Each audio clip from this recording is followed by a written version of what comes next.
informações que eu não coloquei ainda para vocês, né? Mas a gente vai conversando. Vocês vão me cobrando, por favor. Deixa eu ver aqui. Vocês estão vendo a minha apresentação? Sim. Sim, Pro. Então tá, deixa eu só aumentar aqui. Então hoje a gente vai começar, vamos esquecer um pouquinho tudo que a gente viu até agora de fluidos ideais, tá? E a gente vai passar agora para uma fase em que a gente tem fluidos reais, tá? A gente tem os fluidos ideais, que são os fluidos que não têm nenhum tipo de perda por atrito, que o material da tubulação não importa, que tudo que acontece entre o ponto 1 e o ponto 2, eles são, não tem nenhum tipo de perda, nem de energia, nem de massa, nem não aquece, nem resfria, a gente não tem nada disso, tá? A gente tem, então, até agora, lei da a continuidade, a gente tem Steven, que vocês vão continuar usando, a gente aplica Bernoulli, só que depois vocês vão ver que Bernoulli volta para fluidos reais, tá? E a gente vai começar a misturar muita coisa a partir de agora. Então, por isso que eu quero que vocês olhem com carinho lá no exercício, que eu vou tentar resolver um de transferência de massa, de perda de massa, para ver se vocês entendem, porque a partir de agora a gente vai ter que calcular o tipo de material da tubulação, quantas juntas tem, quantas válvulas tem, isso, vocês vão ver que agora, a partir de agora, tem muita tabela, tá? A partir de agora, vocês têm que ter bastante atenção, tá? Então, a perda de carga. Quando a gente fala em perda de carga, foi o que eu falei aula passada, a gente está falando de algum tipo de perda de energia, tá? Seja energia na forma térmica, energia na forma de cisalhamento. Então, a perda de energia de um fluido, quando o mesmo passa por uma tubulação sobre pressão sempre, daí a gente vai ver conduto aberto e conduto fechado depois, sofre em razão de vários fatores, como principalmente o atrito deste com uma camada estacionária. Vocês lembram o que acontecia com lembra das linhas de corrente quando a gente tinha fluidos ideais? Elas se comportavam linearmente, né? A gente não pensava nada do que estava acontecendo na parede da tubulação. Agora, quando a gente vem para fluidos ideais, a gente vê que o que acontece com a camada limite, com a camada, com o fluxo do líquido dentro da tubulação, perto da parede do tubo, ele tende a ser o quê? Tende a ser estacionário, tende a ser zero. E aí entra o famoso Reynolds, que vocês vão, a partir de agora, vocês vão começar a voltar a calcular Reynolds, porque Reynolds está totalmente ligado com a perda de carga, tá?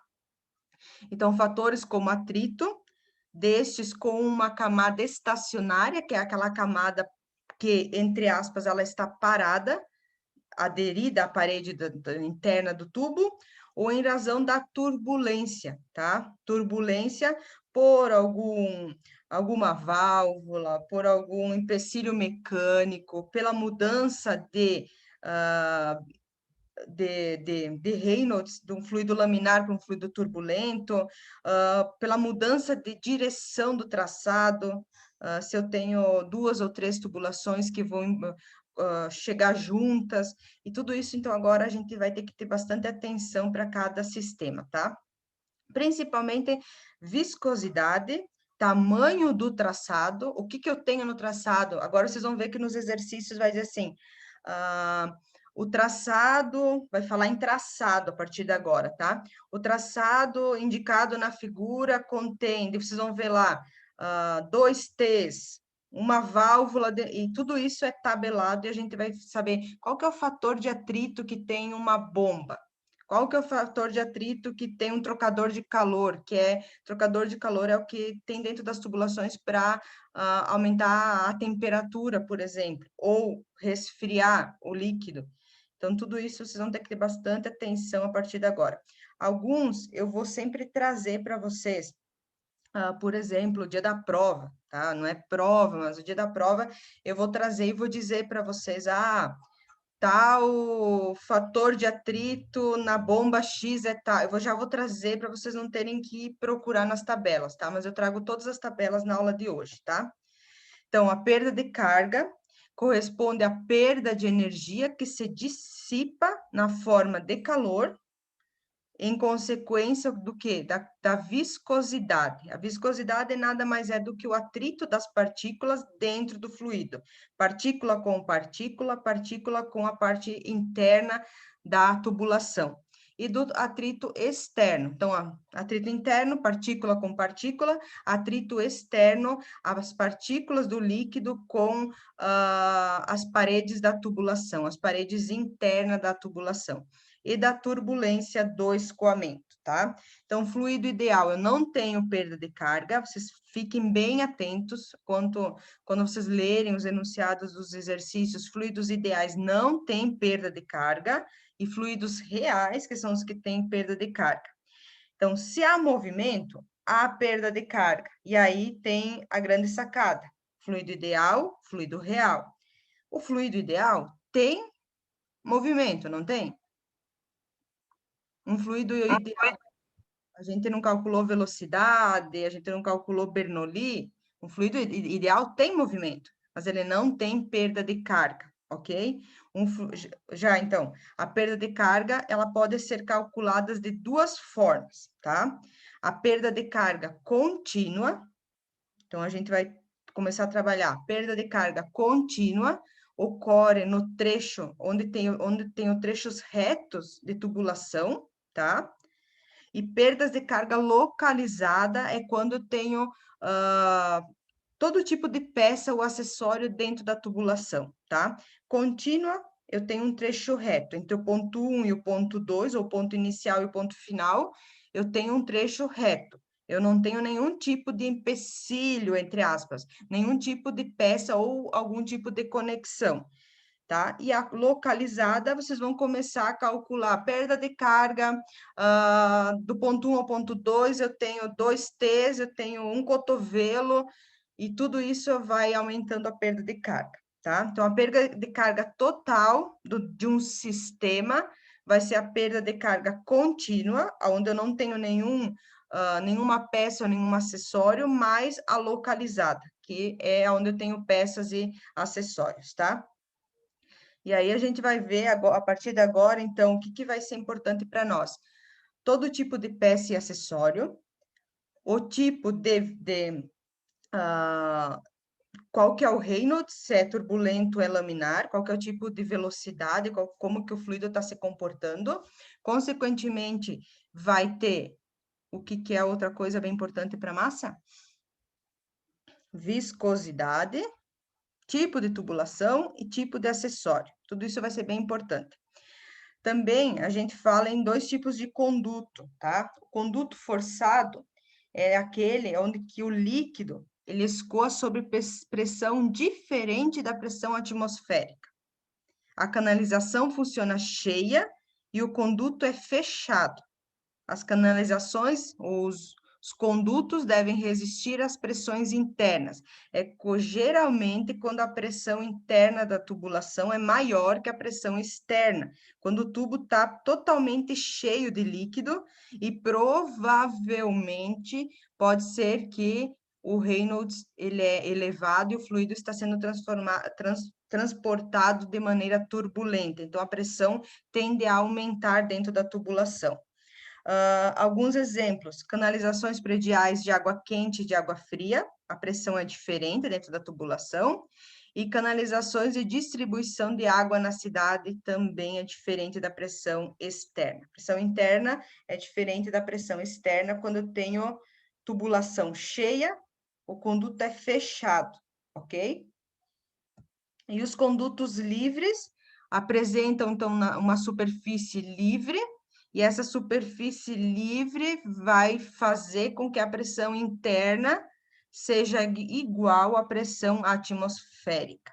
Quer dizer que a tubulação não está totalmente cheia, ele não funciona totalmente cheia. Então, por exemplo, canalização de esgotos prediais, canalização de águas pluviais, canalizações de esgoto sanitário ou canais de irrigação, por exemplo, tá? Eles não funcionam totalmente cheios. Então, a pressão, quando são condutos livres, a pressão de dentro da tubulação, por ela não estar cheia, não estar totalmente cheia, ela se iguala à pressão atmosférica. Então, são mais duas características que vocês vão ter que ir pegando ao longo. Forçado, duto cheio, pressão de dentro da tubulação maior que a pressão, ou diferente que a pressão atmosférica. Os condutos livres, eu não tenho a tubulação totalmente cheia do líquido e a pressão de dentro da tubulação pode ser considerada como igual à pressão atmosférica, tá? Sempre que um fluido se desloca no interior de uma tubulação, ocorre atrito, ok? Deste fluido com as paredes internas da tubulação. Ocorre também uma turbulência do fluido com ele mesmo. Este fenômeno faz com que a pressão que existe no interior da tubulação vá diminuindo gradativamente à medida com que o fluido se desloque. E o porquê, então, da gente voltar a calcular lei de Stevens, tá? Porque a gente vai ter diferença de pressão ao longo da tubulação, tá? A gente vai calcular alguns perfis depois ao longo dos dias da aula que vem, eu vou liberando ali para vocês alguns exercícios, para vocês verem por que a gente volta lá. Ah, professora, mas eu já vi lei de Stevens. Ah, mas Reynolds vem junto agora, tá? Então, tem muita coisa a partir de agora. Oi. Oi? Vocês podem me chamando, me cortando, tá? Se vocês não entenderem qualquer coisa. Então, o número de Reynolds vai influenciar diretamente a perda de carga do sistema.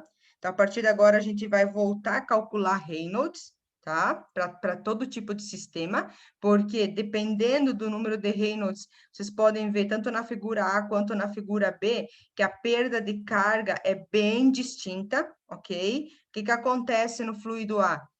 Ele está totalmente laminar, pode-se dizer que a pressão não tem tanta variação.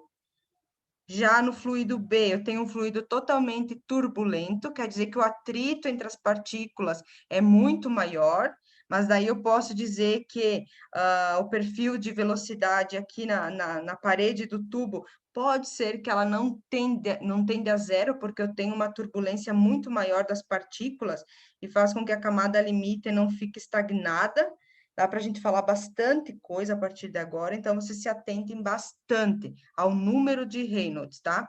Se o conduto é aberto ou o conduto é fechado, conduto forçado ou conduto livre, isso é importante, tá? Perda localizada ou contínua. Contínua é onde eu não tenho nenhum tipo de conexão, nenhum tipo de tubo, de cotovelo, de válvula.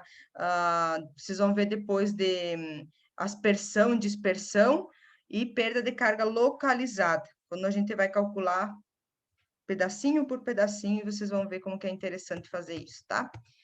Número de Reynolds. Então, aqui eu já tinha falado na aula passada.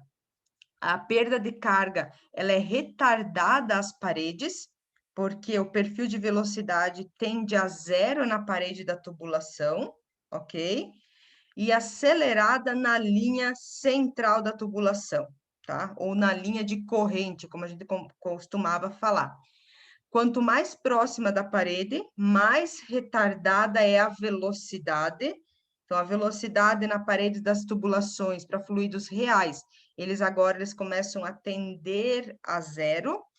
A variação da velocidade significa que existe uma camada fluida, que é chamada de uma camada fluida em repouso, junto à parede da tubulação, devido às forças de atrito que tem o material da tubulação e o líquido que a gente está conversando. Então, o que a gente pode dizer é essa camada que tende a zero, que a velocidade tende a zero, essa camada, a espessura dessa camada de líquido perto da parede do tubo, A espessura dela vai depender do tipo, da densidade do líquido, do número de Reynolds e principalmente do material da tubulação.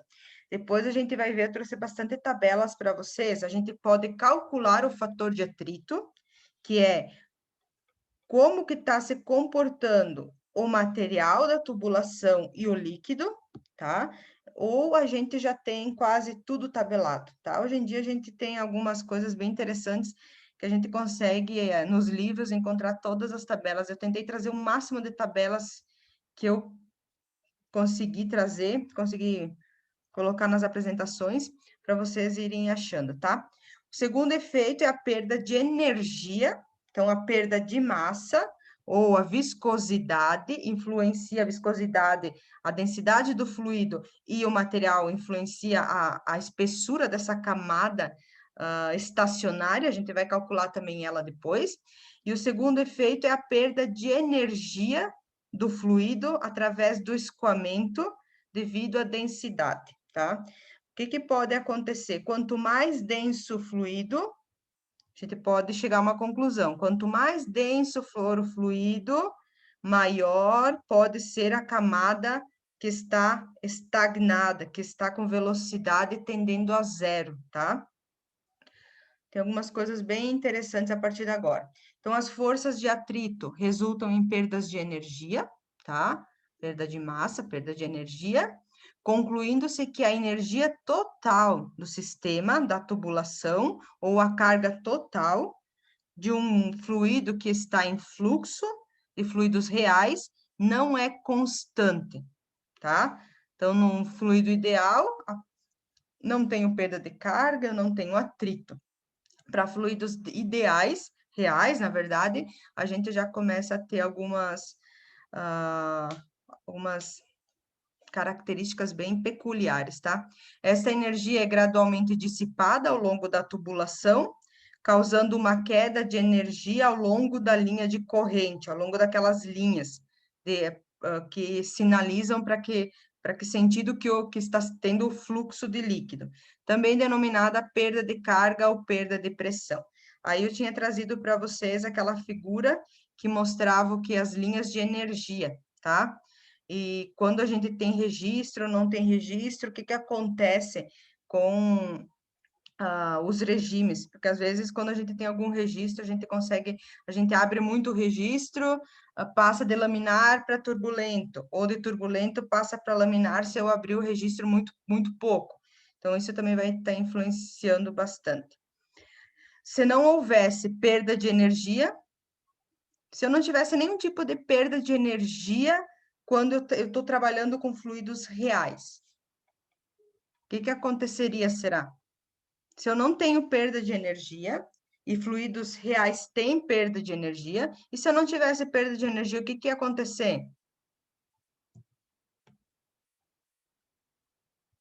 Será que a tubulação ia aguentar ou não?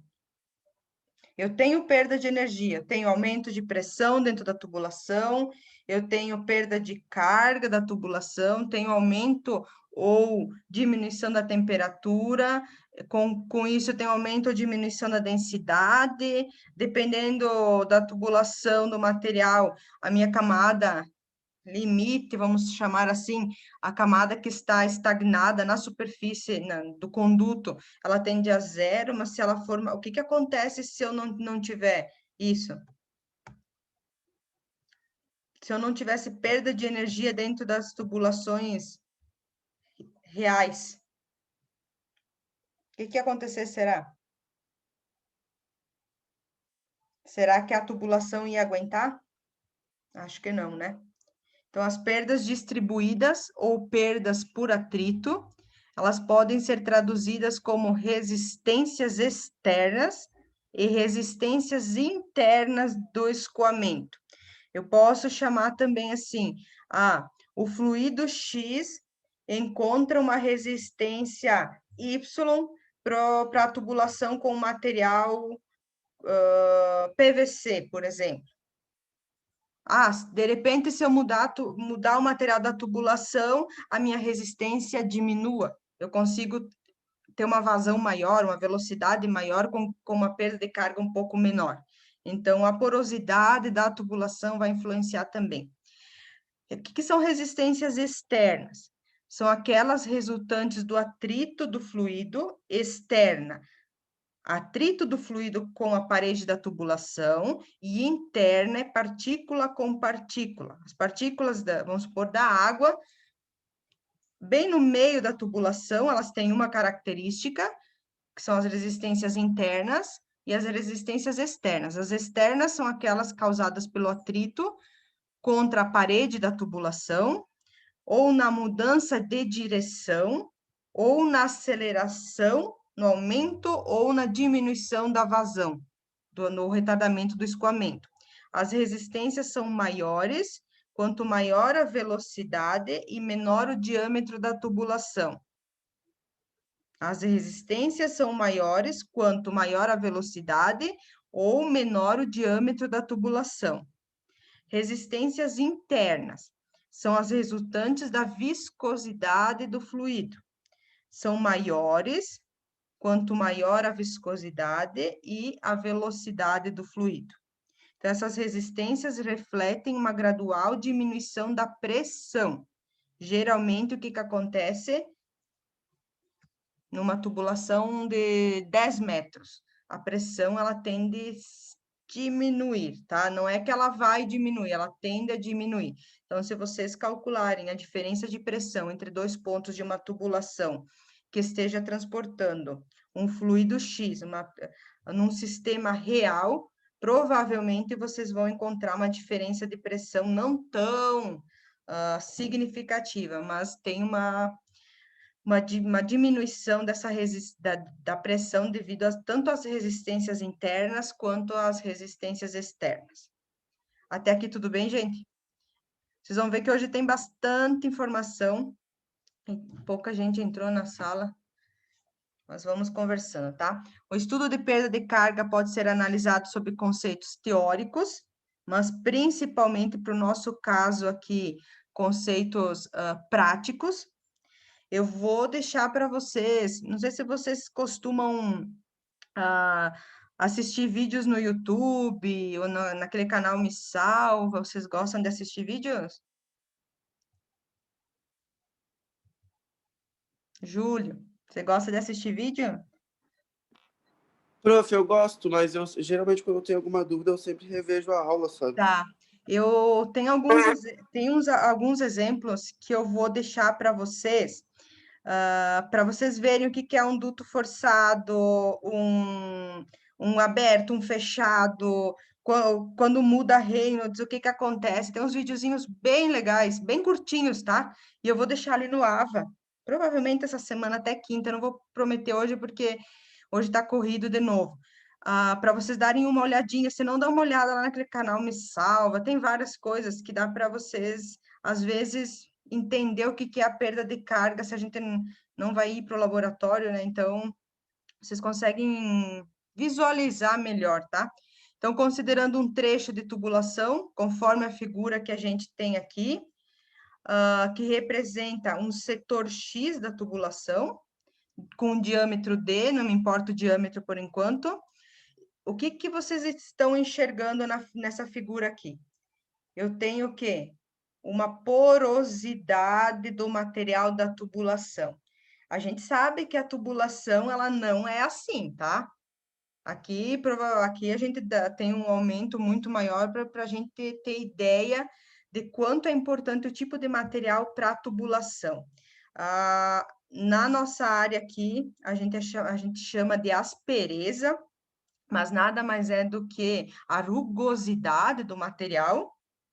E tem duas coisas bem importantes. Então, a espessura do cano, a espessura do material que é construído a tubulação e, consequentemente, a gente vai ter a perda de carga para cada material, ok? Outra coisa bem importante é as incrustações, a sujeira que tem dentro da tubulação, porque a gente não consegue calcular. Então, essa, entre aspas, essa sujeira que tem dentro da tubulação, ela acaba sendo desprezada, porque a gente não consegue saber o que, que tem dentro da tubulação ao longo de uma tubulação de 15 quilômetros, por exemplo, tá? Então, ela é desprezada, é feita limpeza periódica, mas a perda de carga quanto às impurezas que tem incrustadas dentro da tubulação, elas são desconsideradas, tá? Então, considerando um trecho de tubulação, conforme a figura aqui que a gente está vendo, representa um setor de uma tubulação e dotada de uma rugosidade de altura média, que a gente diz que ao longo da tubulação a rugosidade ou aspereza ela é uniforme, tá? Para efeito de estudo das perdas, é fácil perceber que essas não dependem diretamente da viscosidade ou diretamente da altura ou da espessura da rugosidade, mas do quociente entre a espessura da tubulação, ou espessura da rugosidade, ou da tubulação simplesmente dividida pelo diâmetro, tá? Isso é bem importante. Espessura dividida pelo diâmetro é chamada, então, de rugosidade relativa, que é como se fosse uma rugosidade total da tubulação ao longo de 10 quilômetros. A gente vamos falar em tubulação de tamanhos bem grandes, que aí o diâmetro ou a espessura da rugosidade dividido pelo diâmetro da tubulação, a gente vai conseguir enxergar melhor o que está acontecendo quando a gente calcular a perda de carga. Então, é chamada de rugosidade relativa, a espessura da tubulação dividido pelo diâmetro.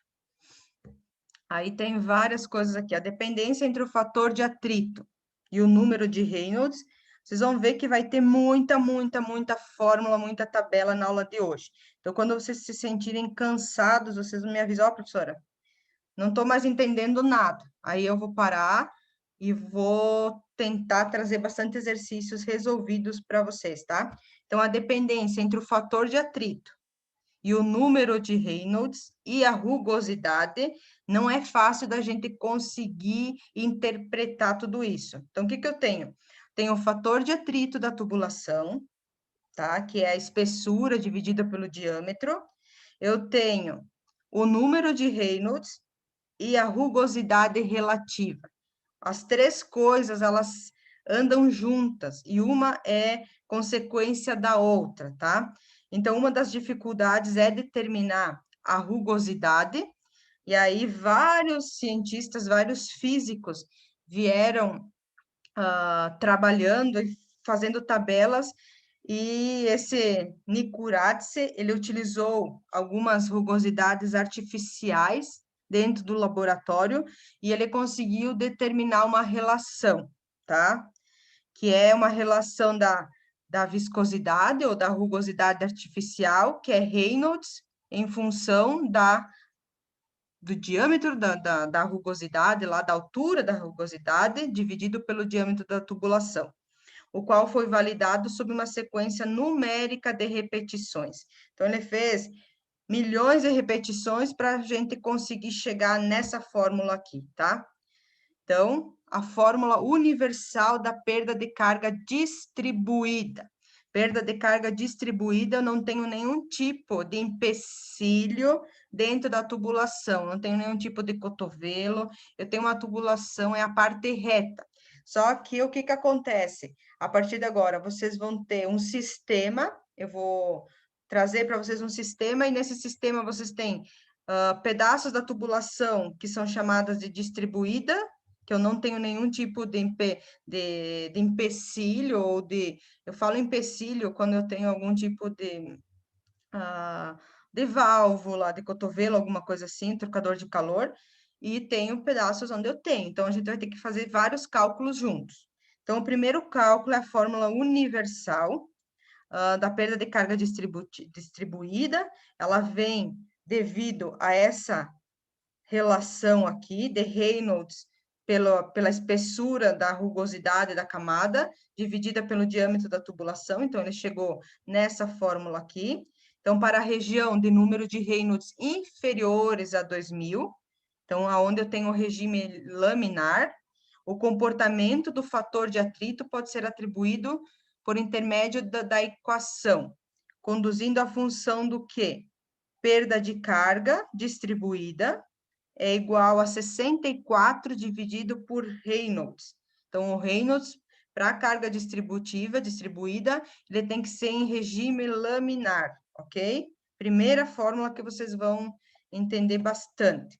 E essa aqui eu quero que vocês já anotem aí. Essa é bem importante, tá?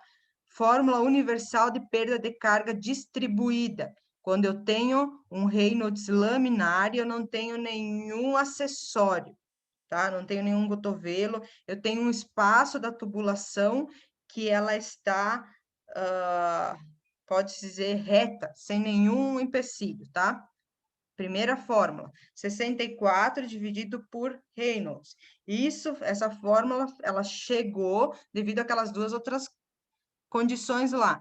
Rugosidade da tubulação dividido pelo diâmetro em função do Reynolds, ok?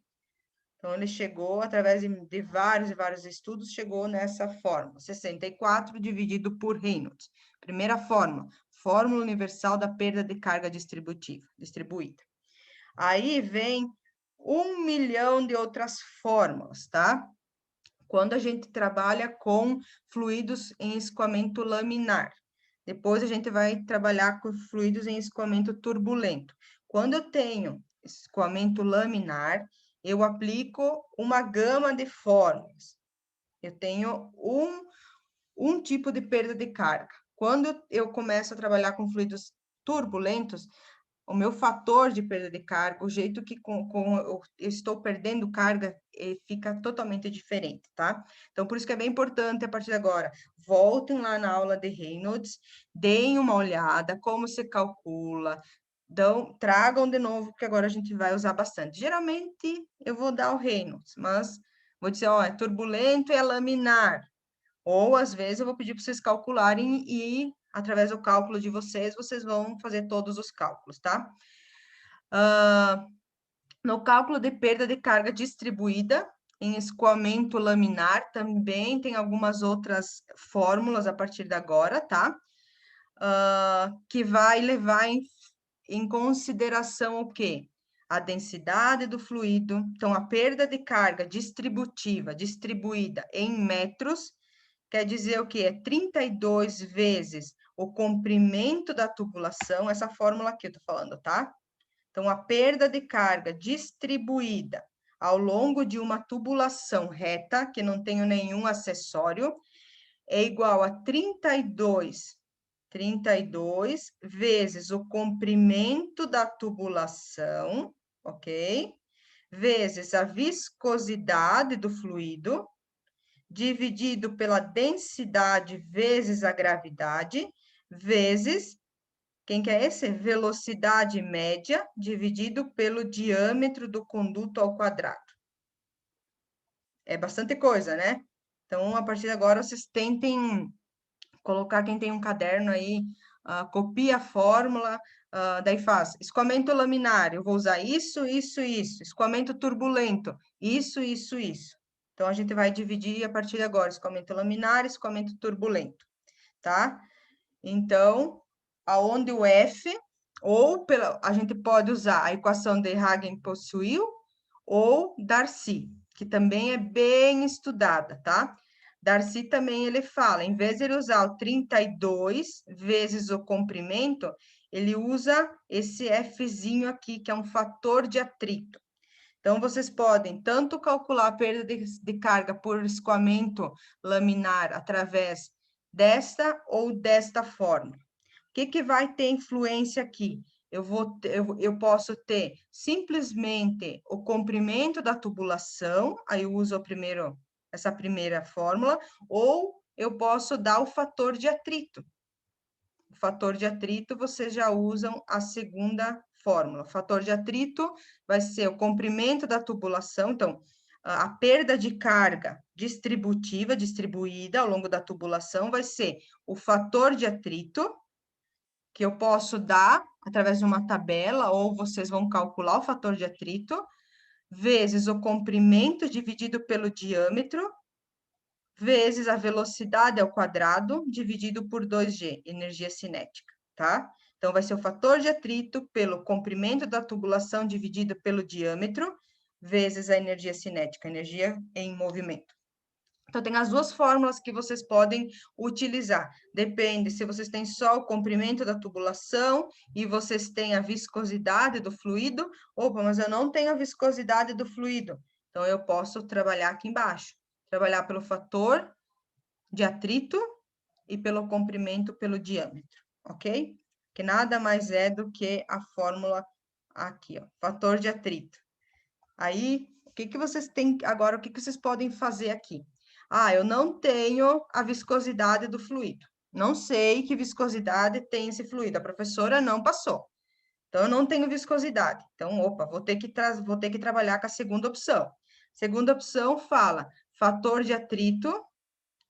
Meu mouse demora para vir. Fator de atrito é o comprimento da tubulação dividido pelo diâmetro vezes a velocidade ao quadrado dividido por 2G. Tá, o fator de atrito. Quem é o fator de atrito? É 64 dividido por Reynolds. Opa, então eu posso calcular Reynolds, não posso? Se eu calcular Reynolds e o valor eu dividir por 64, 64 pelo Reynolds, eu vou ter o meu fator de atrito. Então, às vezes é mais fácil a gente calcular diretamente o fator de atrito do que a gente conseguir a viscosidade do fluido, tá? Mas aí a gente vai vendo e vai resolvendo. Então, vocês têm que estar bem atentos a partir de agora. Que fluido eu tenho, tá? Se é laminar, eu vou seguir essa sequência aqui. Tenho fluido laminar, já podem de cara calcular isso, ó. Ah, a professora não deu a viscosidade dinâmica do fluido. Tá, se ela não deu a viscosidade dinâmica do fluido, eu tenho que partir para Reynolds. Tá, se eu tenho Reynolds, eu vou ter o quê? O fator de atrito. Então, 64 dividido por Reynolds tem o fator de atrito. Se eu tenho o fator de atrito, eu venho para a segunda equação aqui de Darcy. Certo, gente? Entenderam? Eu vou resolver vários exercícios a partir de agora, tá? Para a gente ir fazendo e vocês ir pegando toda a sequência, tá? E depois eu vou voltar a falar de regime turbulento, tá? Regime turbulento, ele é um pouquinho mais, assim, complicado, entre aspas, tá? É que a gente tem uma perda de carga não constante ao longo da tubulação. Então, depois a gente volta para regime turbulento, tá? Que tem outras características. Então, algumas coisas bem importantes aqui que vocês vão ter que sempre lembrar. Para determinar a perda de carga distribuída, primeiro, fator de atrito. Quem que é o fator de atrito? Que é aquele 64 dividido por Reynolds, se eu não dar para vocês. O fator de atrito ou fator de fricção é um quociente de perda de carga distribuída. Então, eu não tenho nenhum acessório até agora. É uma função matemática adimensional, então não tem unidade. Então, é uma função matemática adimensional do número de Reynolds e da rugosidade relativa. Então, é aquela formulazinha lá. A rugosidade relativa ao longo da tubulação, que era a espessura da... Agora esqueci o nome lá atrás. A espessura das aspereza ali, dividido pelo diâmetro, em função do Reynolds, está aqui ela. Essa é bem importante. É uma função, então, matemática adimensional do número de Reynolds e da rugosidade relativa. Afinal, quanto maior a rugosidade, consequente maior é o atrito e maior é a perda de carga. O comprimento da tubulação é bem importante a partir de agora, tá? Para cada... Ao longo de um sistema, vocês vão ter vários comprimentos que não tem nenhum tipo de acessório, tem comprimentos que eu tenho acessórios, aí eu faço outros cálculos. Então, como a perda de carga distribuída segue normalmente um padrão linear, é válido pensar que quanto maior o comprimento, maior é o tempo de permanência, ou maior é o tempo de escoamento, e ele vai estar sujeito ao atrito. Então, quanto maior o comprimento da tubulação, maior é a queda de energia ou a perda de massa, tá? Certo? E o diâmetro também tem influência, tá? Com maiores diâmetros, uma menor proporção do fluido estará em contato com a superfície. Então, quanto maior é o diâmetro da tubulação, menor é aquela camada que é chamada de camada estagnada, onde o fluido encontra-se com velocidade perto de zero, tá? Então, quanto maior o diâmetro, menor é o contato do líquido com a superfície. Então, não vai ter tanta influência lá no perfil de velocidade. Isso pode ser notado, pois o comprimento é em função do diâmetro e da área, tá? É em função do diâmetro ao quadrado. Assim, o diâmetro cresce, a área que tem contato sofre influência do atrito e eu vou ter menos atrito do que a área. Então, quanto maior o diâmetro da tubulação, menor é a perda de massa por atrito, certo, gente? Então, aqui está a fórmula da carga lá que eu falei para vocês, ou a carga cinética também é outra parte. Então, a gente tem o atrito, que é esse Fzinho aqui, que a gente calcula lá por 64 dividido por Reynolds, vezes o comprimento da tubulação dividido pelo diâmetro, vezes a carga cinética. Lembra que a gente falava em carga potencial de pressão, carga potencial de posição e carga cinética, energia cinética, tá? Analisando pelos princípios da mecânica dos fluidos, o aumento da velocidade. Então, quanto maior a velocidade, está diretamente proporcional à perda de energia, assim como a carga cinética, velocidade cinética, está relacionada com o escoamento. Quanto maior a velocidade, maior é a carga cinética e, portanto, maior é a perda de carga. Então, aqui está o famoso ligação entre velocidade e perda de carga.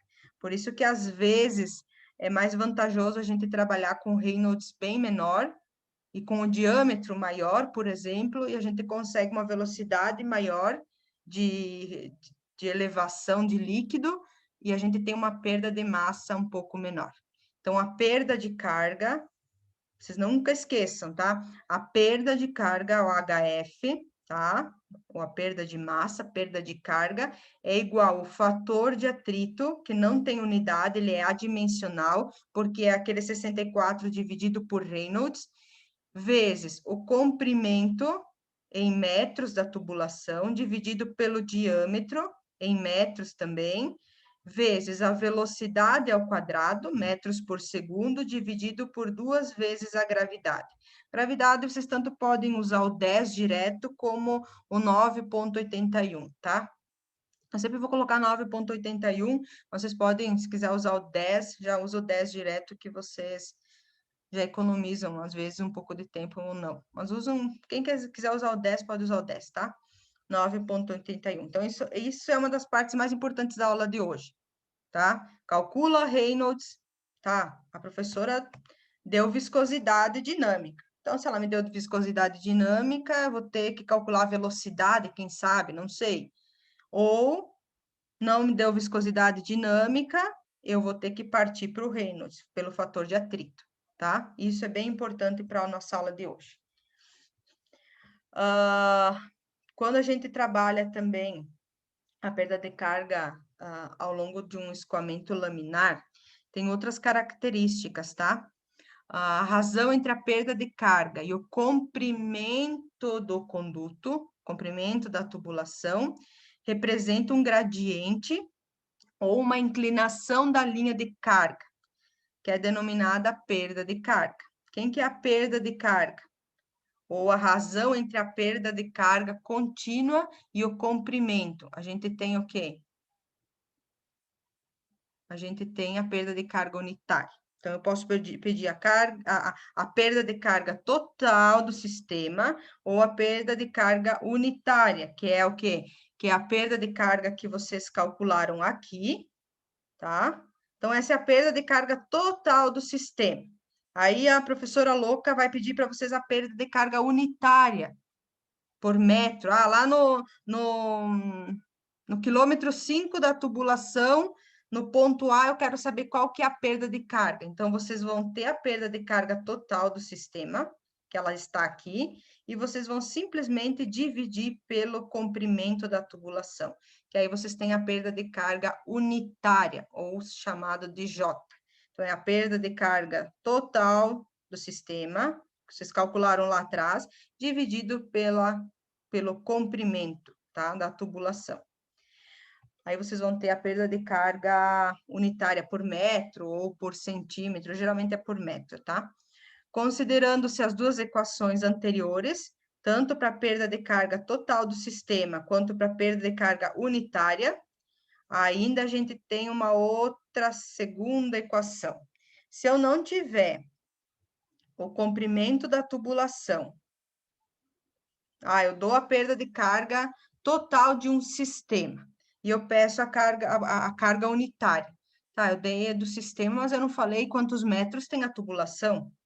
E aí a gente vem para a equação de chamada também de equação de continuidade, que é a perda de carga unitária vai ser igual a 8 vezes o fator de atrito da tubulação, vezes a vazão ao quadrado, dividido por π ao quadrado, gravidade vezes diâmetro na quinta.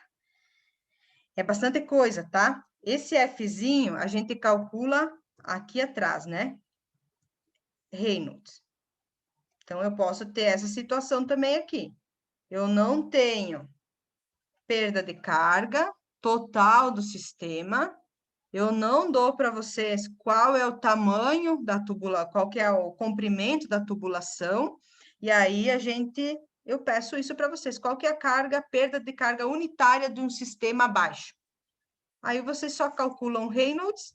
Vocês têm que ter a vazão e tem que ter o diâmetro da tubulação. Aí vocês conseguem calcular a perda unitária, tá? Então, agora, a partir de agora, vocês vão ter que ter bastante atenção, por isso que eu vou ver como que eu vou fazer para entregar a prova, para eu tentar tirar o máximo de dúvidas de vocês, tá? Então, essa fórmula de Darcy também é aplicada a problemas de escoamento para qualquer líquido, tá? Óleo, gasolina, água, aí vem N líquidos, tá?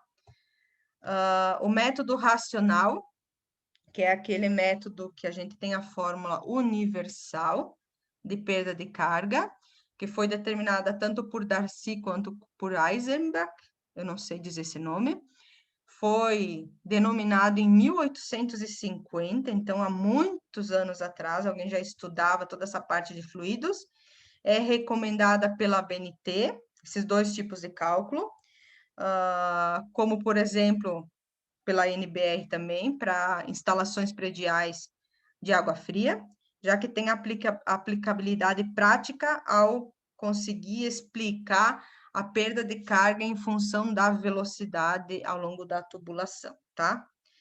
Aí tem aqui várias outras tipos de perda de carga. Então, perda de carga localizada pela fórmula universal vai ser o que agora? A perda de carga universal vezes o coeficiente ou a geometria, agora quando eu tenho algum tipo de empecilho. Até aqui eu não tinha nenhum tipo de empecilho, tá, gente? O sistema era a parte reta da tubulação, onde eu não tinha nenhum acessório.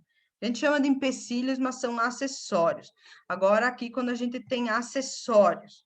O que são acessórios? É quando a gente tem algum tipo de curva, algum tipo de T, válvula, aí vem N, trocador de calor. Aí o que vocês têm que fazer? Vocês têm que calcular a perda de massa, ou a perda de carga exatamente naquele acessório. Você tem 20 acessórios, vocês vão ter que calcular a perda de massa ou perda de carga ao longo dos 20 acessórios e depois ao longo da parte da tubulação onde não tem acessórios. E a perda de carga total do sistema vai ser o somatório das perdas de carga, onde eu tenho acessório, mais onde eu não tenho acessório. Então, quando eu tenho qualquer tipo de acessório, o que vai ser importante para nós agora é esse casinho aqui. Esse K, ele é tabelado, tá, gente? Vocês vão sempre ter ele. Então, o que vocês podem calcular é a velocidade. A única coisa que vocês têm, de repente, que calcular nessa parte aqui. Então, a perda de carga na singularidade, ou a perda de carga para cada acessório, vai ser igual ao casinho, que é o coeficiente do elemento que vai fazer a perda de carga aumentar ou diminuir. Isso é tabelado. Dependendo, então, isso aqui vai depender muito do tipo de acessório, da geometria do acessório, vezes a velocidade ao quadrado, dividido por 2 vezes a gravidade. Então, aqui a perda de massa, ou a perda localizada de carga, eu falo de massa, mas é perda de carga, ela está diretamente proporcional ao quê? Ao fator, ao coeficiente do material, ao coeficiente do T, da curva, do registro, da bomba, do trocador de calor, aí vem um monte, depois eu vou mostrar umas tabelas, eu trouxe várias tabelas, acho que até num exercício eu trago várias tabelas para a gente dar uma olhada depois. Então, vezes a velocidade ao quadrado dividido por 2g, quando eu tenho carga localizada, e quando eu tenho também a localizada, então, pelo fator de atrito, ou eu peço também qual que é o comprimento equivalente para perda de carga, tá? Precisa, a perda de carga do sistema em questão é de 500 e não sei o que lá, metros, tá? Perda de carga. Aí eu peço qual que é o comprimento da tubulação para que aconteça, para que eu consiga perder essa carga, ou consiga, qual que é o tamanho da tubulação, para que eu consiga colocar um trocador de calor e o líquido perca 50 graus ao longo de tantos quilômetros, tá? Então, a gente tem o comprimento equivalente, então é bem importante a partir de agora vocês saberem o comprimento das tubulações, de qualquer seção delas. Comprimento equivalente vai ser igual ao fator de atrito lá, o coeficiente do elemento que causa a perda de carga. Então, aqui a gente vai ter tabelado também, vezes o diâmetro da tubulação, dividido pelo aquele fator de atrito lá, que é o Reynolds, tá? Certo? Aqui vai ser calculado em fator do Reynolds. Por enquanto, 64 dividido por o quê? Quem que é o F? 64 dividido por Reynolds. A gente volta aqui de novo. Reynolds é muito, muito importante para vocês a partir de agora. Certo, gente? Até aqui tudo bem? Mais ou menos? Bastante coisa? Então, vocês têm que ficar bem atentos a partir de agora. É Reynolds.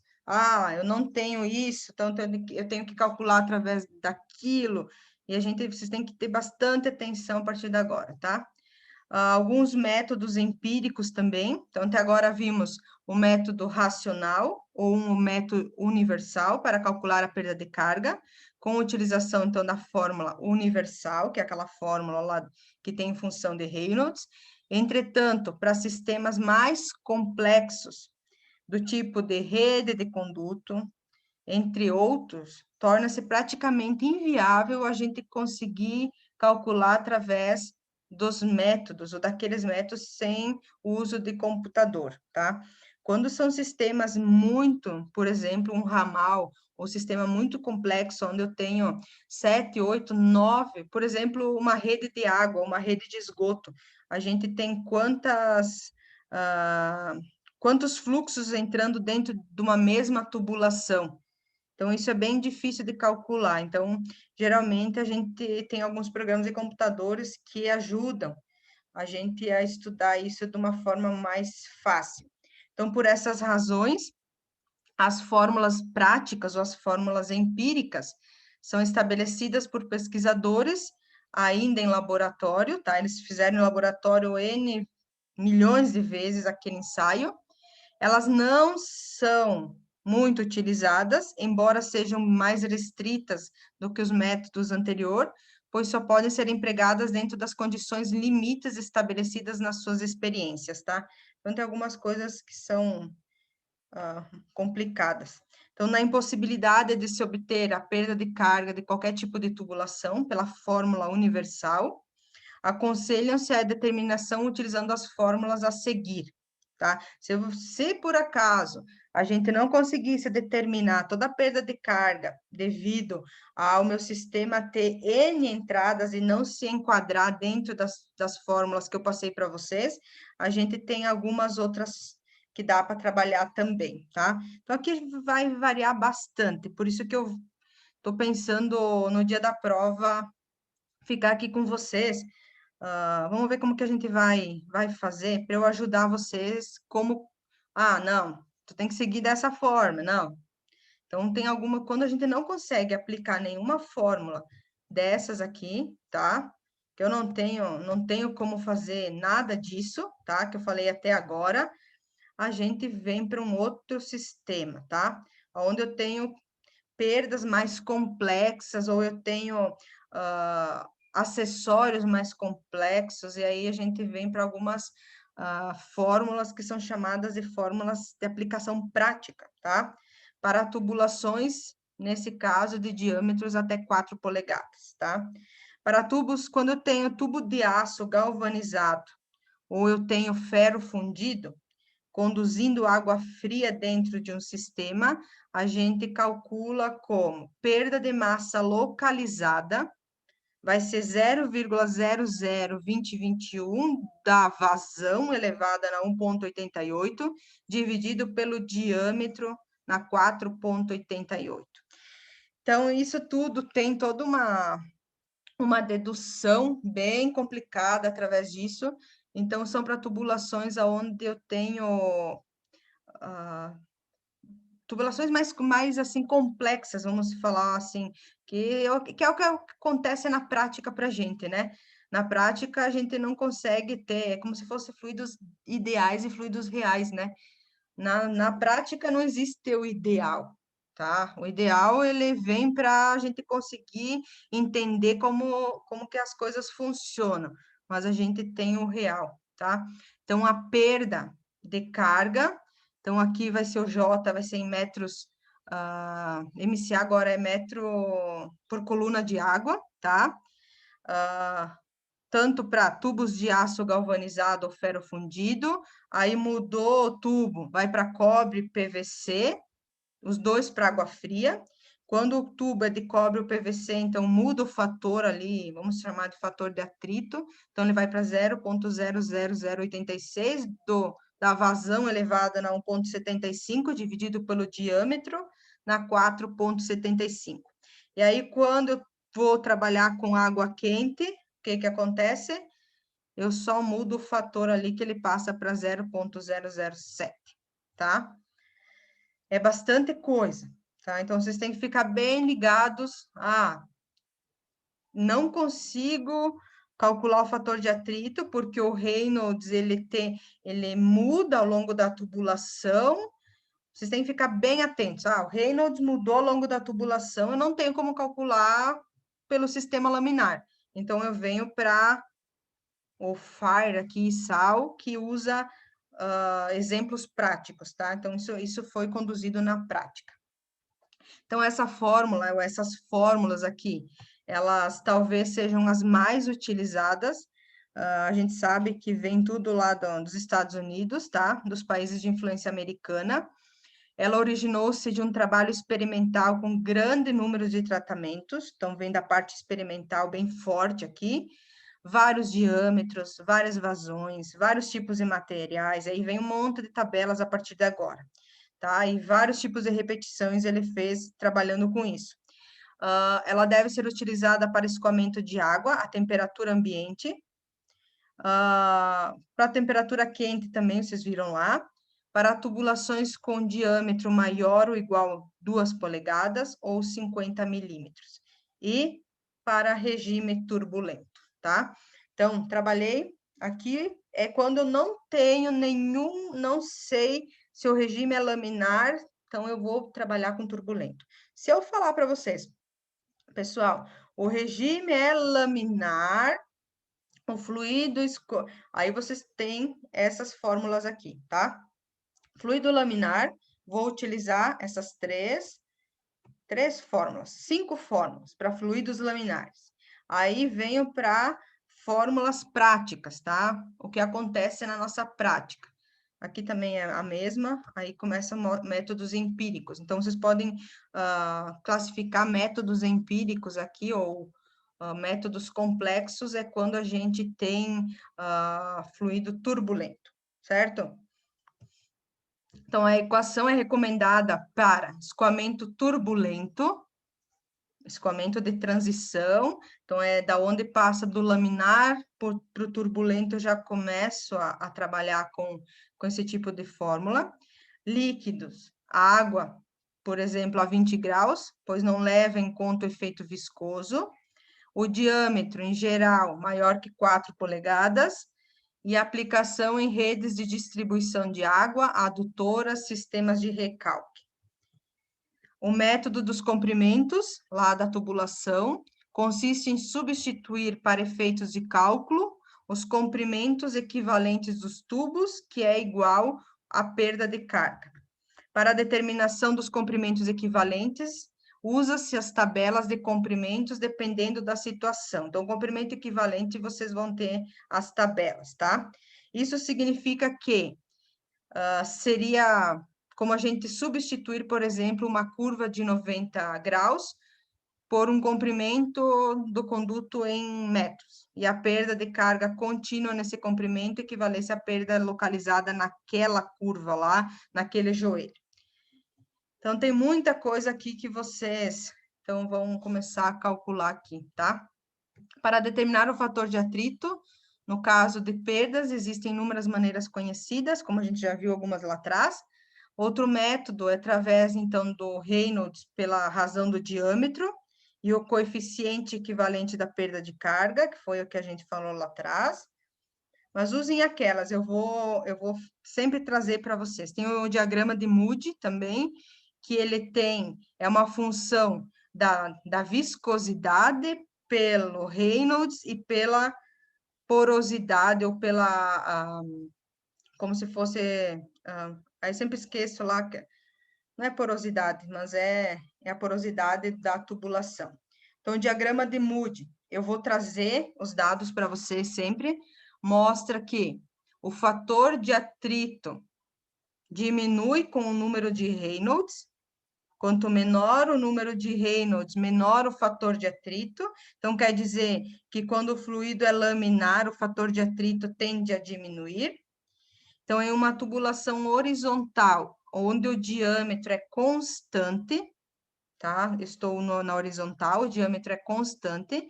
Isso significa que o fator de atrito diminui com o aumento da velocidade, tanto para escoamento laminar como para escoamento turbulento. Se eu não tenho nenhum tipo de acessório ao longo de uma tubulação, ela esteja totalmente horizontal, a perda por atrito, o fator de atrito vai diminuir com o aumento da velocidade, tá? No primeiro caso, o fator de atrito independe da rugosidade, quando o número de Reynolds é bem baixo. No segundo caso, o fator de atrito depende tanto da rugosidade quanto do número de Reynolds. Quando eu tenho, no segundo caso, eu tenho o Reynolds turbulento.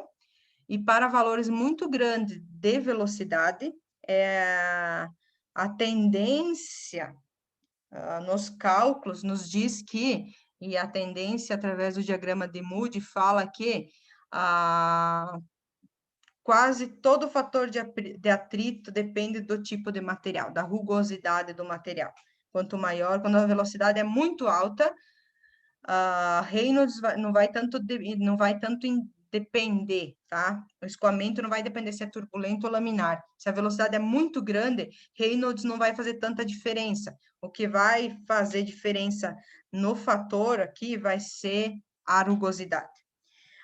Os diagramas ali de Moody, depois vocês podem dar uma olhada com mais calma, a gente vai voltar neles aula que vem. Também mostra que na transição de escoamento de laminar para turbulento, quando eu tenho aquela fase de transição, o fator de atrito que vem diminuindo com a velocidade aumenta bruscamente, voltando a diminuir com o aumento da velocidade a partir daí. Então, a gente tem uma fase ainda bem obscura nessa parte aqui de transição, tá? Quando a gente está passando do laminar para o turbulento, eu não sei se vocês chegaram a calcular a área de transição, mas tem um fator ali, agora eu não lembro, entre turbulento e laminar, acho que é entre, deixa eu ver, 2000, menor que 2000 é laminar, maior que 2300 é turbulento, era isso, né? Agora eu não lembro bem certo, mas é aquela região ali entre laminar e turbulento, onde que está passando do laminar para o turbulento, é uma região ainda bem obscura dentro da mecânica dos fluidos, porque ela não se comporta como tudo que a gente vem conversando até agora, tá? Então a gente não vai chegar a calcular nada aqui dentro ali onde que passa a região de transição, tá? Porque através do diagrama, tem uma região ali no diagrama que mostra essa área, e o fator de atrito, que ele tende a diminuir com o aumento da velocidade, dentro dessa região de transição, ele aumenta. Então, não sei o que acontece ali na região de transição, tá? Então, é bem mais complicado essa parte. Então, a gente vai calcular até laminar, eu calculo, turbulento. A região de transição a gente vai esquecer por enquanto. Depois acho que vocês vêm lá com a Michelle, eu acho, não sei se chegam a ver isso, tá? Na região de transição. Aqui eu deixei várias e várias tabelas para vocês, dos comprimentos equivalentes lá, tá? Quando eu tenho um cotovelo, por exemplo, essa primeira aqui, ó. Cotovelo de 90 com 90 graus, com raio longo, aí eu tenho o tamanho do cotovelo. Vocês têm que se atentar ao diâmetro, na verdade, do cotovelo em polegadas. Geralmente a gente trabalha com 1,5 polegadas, 2 polegadas, dependendo, tá? Então vocês se atentem bastante. Eu vou fornecer isso, eu vou fornecer o dado, que é aquele comprimento equivalente, tá? O Lzinho lá. E outra coisa bem importante para vocês aqui também é a chamada camada limite, tá? O que é a camada limite? É aquela camada que é formada na parede da tubulação, tá? Essa camada ela é bastante importante, a gente vai tentar calcular ela, principalmente quando a gente chegar lá em Navier-Stokes, também a gente calcula bastante a camada limite. Então, durante o escoamento, há a formação dessa camada, de uma camada de fluido junto à parede da tubulação, à parede do conduto, e a partir da extremidade inicial, onde inicia o conduto, a camada limite ela tende a aumentar até atingir um ponto crítico, a partir da onde a gente diz que a camada limite ela se torna constante.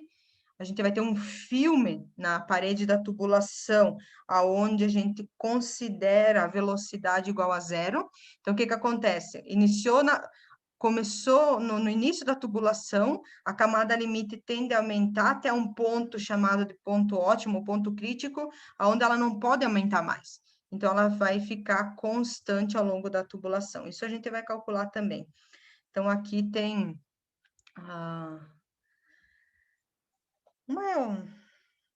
um exemplo ilustrativo para vocês verem. Então, a camada limite, no início da tubulação, ela tende... Aqui embaixo eu tenho a parede do conduto, tá? Vocês estão vendo aqui?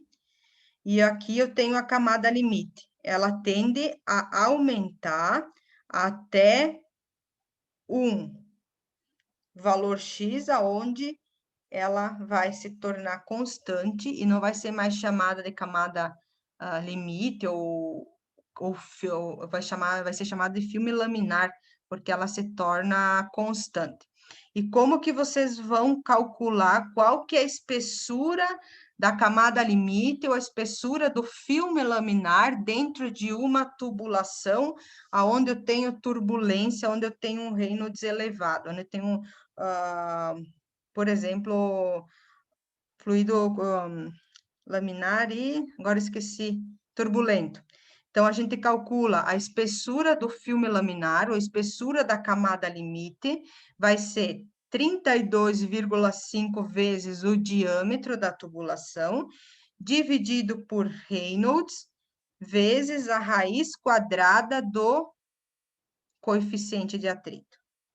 Então, aqui vocês podem, lá atrás, calcular o coeficiente de atrito para fluido laminar, por exemplo, e daí vem para cá e vocês podem calcular o fator espessura do filme laminar, tá? Tem bastante coisa. Até aqui, pessoal, vocês entenderam mais ou menos tudo que a gente tem para fazer? Então, a gente pode calcular toda aquela parte lá de fator de atrito, de Reynolds, influência quando é laminar, quando é turbulento. Aí eu venho para a camada limite. Qual que é a importância de se calcular a camada limite dentro de uma tubulação? Eu posso simplesmente dizer o quê? Posso mudar. Vocês estão fazendo um projeto, tá? Um projeto de uma rede de abastecimento, uma rede que está lá da bacia de petróleo, vocês estão vindo lá da usina, e vocês têm que fazer uma rede de dutos para transportar gasolina de um tanque para outro. Através da espessura da camada, do filme laminar, a gente pode ser um indicativo de trocar o material da tubulação ou não, tá? Porque se a camada limite ou a espessura do filme laminar for elevado, quer dizer que a rugosidade do material pode ser elevada, a rugosidade da tubulação. Então, a gente pode, e a perda de carga pode-se dizer que também ela aumente conforme a espessura do filme laminar. E isso pode ser um indicativo da gente trocar o material da tubulação, por exemplo, tá? Algumas rugosidades, tá? Que são utilizadas.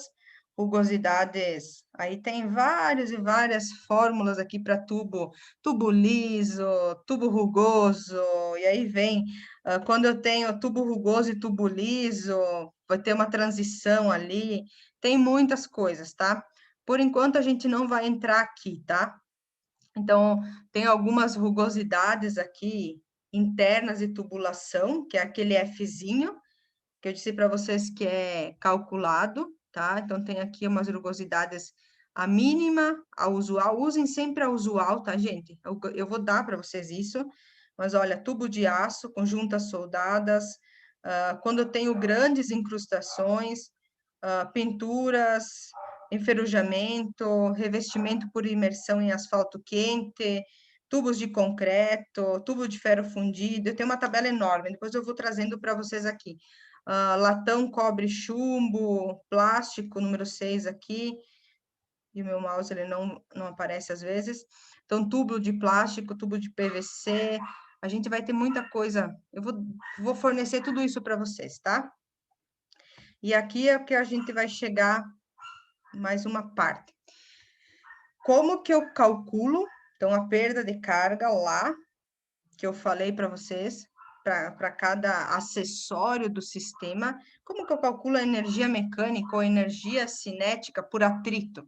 Ou a perda de massa, a perda de energia por atrito em cada acessório. Por exemplo, eu tenho esse sistema aqui, tá? Vocês estão vendo ó, que para cada acessório eu tenho um comprimento equivalente. Do tanque inicial para a tubulação, eu tenho um primeiro acessório de 1 metro, depois eu tenho uma válvula entre o ponto 1 e o ponto 2 a 2 metros, depois eu tenho uma outra mais 1 metro, e tem uma elevação de 3 metros, mais 3 metros de tubo, e tem uma aspersão. Então, como que a gente calcula quando eu tenho contração brusca, ou quando eu tenho uma contração brusca do diâmetro da tubulação, quando eu tenho uma expansão, quando eu tenho válvulas ou quando eu tenho união de sistema. Então, um fluido em um sistema de escoamento passa por tubos, válvulas, conexões, acessórios diversos. E também pode ocorrer mudanças na área de escoamento. Tá? A gente pode ter dispersão ou contração brusca de diâmetro. Então, redução do escoamento. Primeira coisa aqui, a gente está passando por um tanque, tá? E eu tenho uma redução na área de escoamento. Eu tenho a primeira saída aqui. Aí eu tenho uma bomba. Em 1 metro eu tenho uma bomba. Em 2 metros eu tenho uma válvula. Em mais 1 metro eu tenho um filtro. Aí eu tenho uma elevação, ou um cotovelo, que eu tinha esquecido do cotovelo. Aqui eu tenho um cotovelo, e mais um cotovelo lá em cima. Mais um cotovelo aqui e eu tenho uma expansão. Então, tudo isso a gente vai ter que calcular a perda de massa. A perda de massa na bomba, a perda de massa na válvula, a perda de massa num filtro, a perda de massa em 3 cotovelos e a gente vai ter que calcular a perda de massa na expansão. A partir de agora é bem complicado, vocês têm que ter bastante atenção, tá? Em tudo isso. E eu vou fornecer tudo isso para vocês, tá?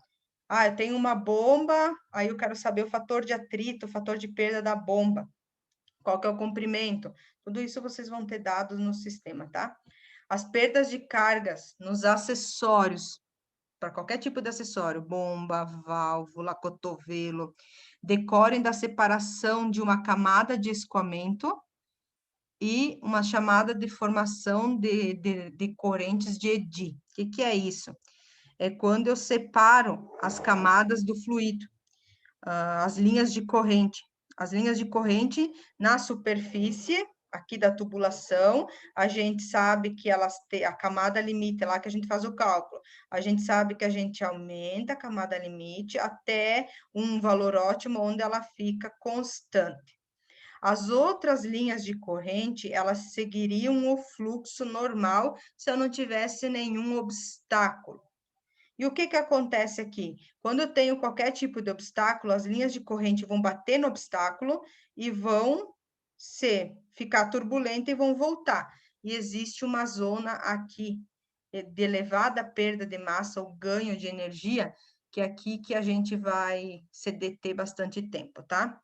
As correntes, que são chamadas de correntes de EDI, que é as correntes do líquido, ou as linhas de fluxo do líquido, elas ficam bem irregulares depois de qualquer tipo de obstáculo, vamos chamar assim, transformam toda a energia mecânica em energia cinética, e esta se converte em calor. Então, quando eu tenho qualquer tipo de obstáculo, toda a energia mecânica, toda a perda de massa do sistema, ela vai se transformar, logo depois do obstáculo, logo depois da bomba, da válvula, vai se transformar em energia cinética, vai aumentar a velocidade, tá? Qualquer obstáculo dentro do sistema aumenta a velocidade do fluxo.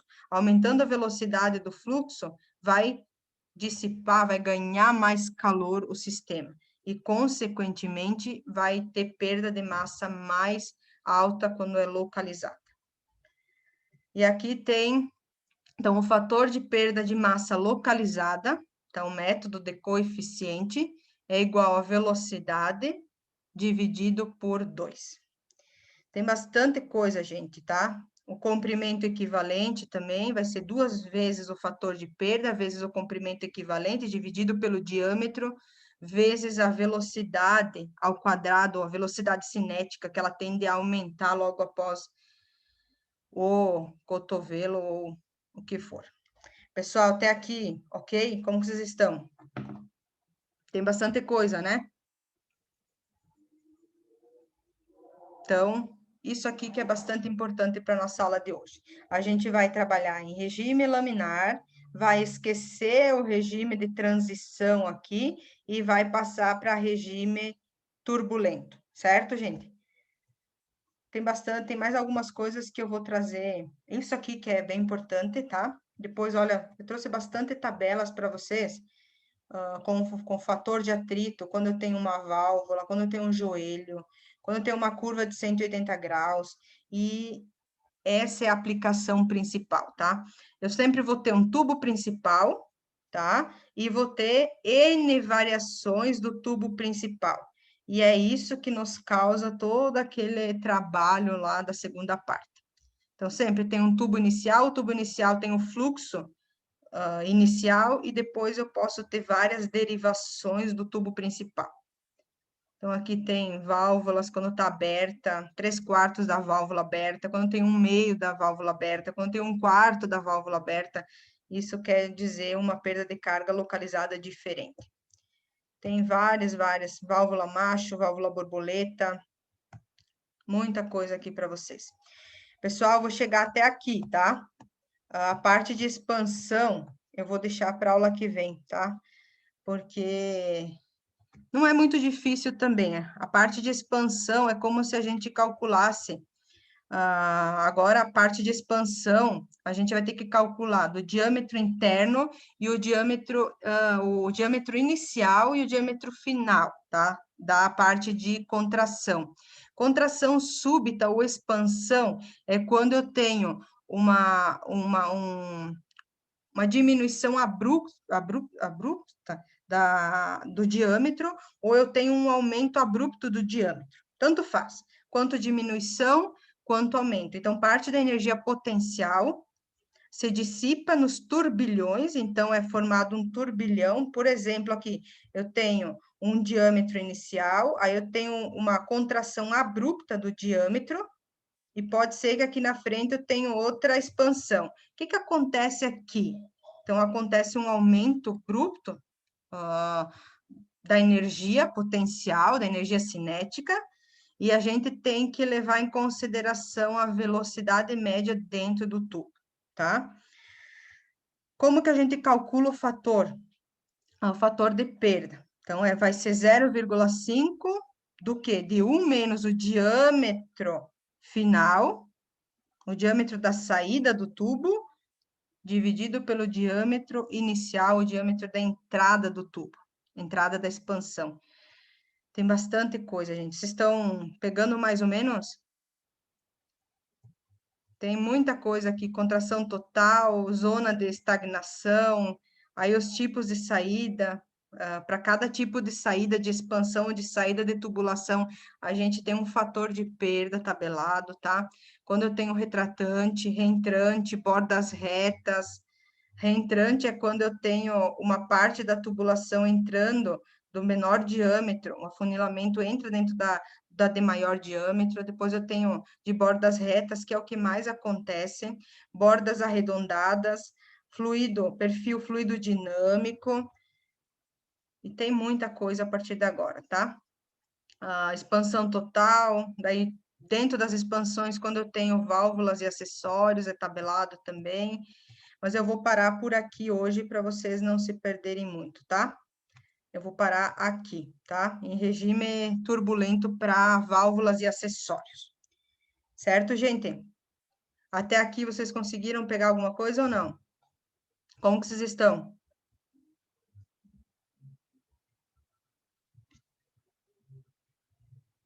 Hein, gente?